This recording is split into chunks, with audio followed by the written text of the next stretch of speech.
Uber says its computer systems have been hacked. The San Francisco-based rideshare company announced in a tweet yesterday that it was responding to what it termed a cybersecurity incident. Several reports say a hacker posted on a company's Slack channel announcing the security breach. The hacker also posted photos of internal Uber networks and systems. Today, Uber said there is no evidence the breach involved access to sensitive user data.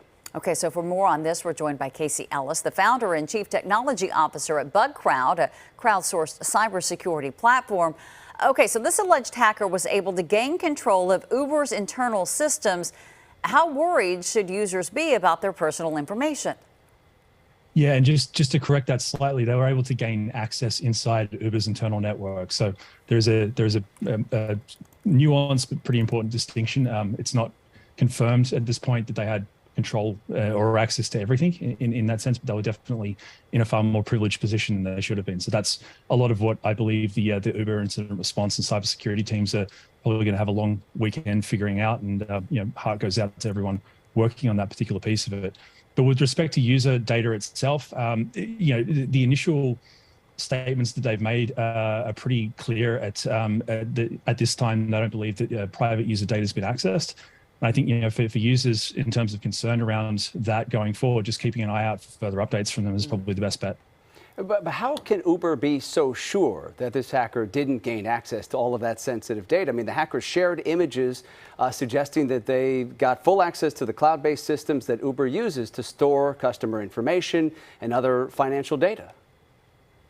Yeah, I mean, look, this is what happens after there's a breach. Like this is something that I've helped organizations with a number of times and seen the inside of. The minute something like this happens, your first priority is making sure that you've got an understanding and an awareness of the situation and getting it under control in terms of the hacker actually being inside. But then the process is going through and figuring out what they were able to do or what they got access to, what they even looked at while they were running around. And that's what's going on right now. So as things get released, it's as I would presume, based on how this tends to work, it's discoveries and information being, basically ascertained within Uber to the point where they're comfortable to share it with users to make sure that there's comfort. And if there's need in the future to say, hey, here's a precaution that you need to take, then we'll expect to see that pop out as well.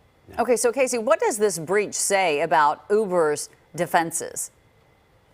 Yeah, look, I mean, it's an interesting one because I think the kinds of things that were discussed, social engineering is being called out as the initial attack vector. So it's essentially exploiting the human. And the interesting thing about that is that even the most sophisticated organizations have people in them, and people aren't perfect in terms of security controls. Like we don't always respond perfectly to things that could create adverse security condition or even a breach like this one. So I think to draw the conclusion that this happened, therefore everything's terrible, I don't necessarily think we've got enough information to say that just yet.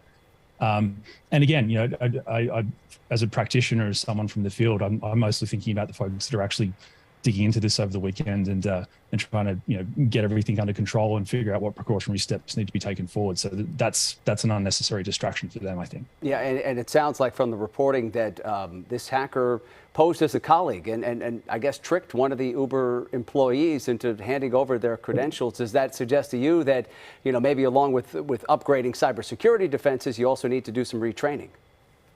Yeah, look, I think that's never not true. This is, something that we talk about at BugCrowd a lot, is this concept of being productively paranoid. Mm-hmm. So you don't want to be so paranoid that you're not actually able to do your job because you're fearful, but you want to be just paranoid enough to ask yourself, hang on, should I actually do this when things like this happen? And that's an ongoing process. There's always a new variation that attackers come up with to try to exploit human behavior, and that'll never end until the bad guys pack up and go home, which I don't expect they will. The other concept is, I mean, business is good for those guys, so they'll keep going. The other side of it is building it like it's broken, in the sense of, if presuming that something like this does fail, like there is a user that clicks on the wrong thing or provides access that they shouldn't. Okay, let's assume that that's happened now. How do you limit the ability for an attacker to do other things once they've gotten that initial access? I think those two things, it's not just an Uber lesson out of this one. I think it's a salient reminder for every organization that this is pretty important stuff to stay on top of. Yeah, sure. Yeah, it certainly is. All right, Casey Ellis at BugCrowd, really appreciate your time tonight. Thank you.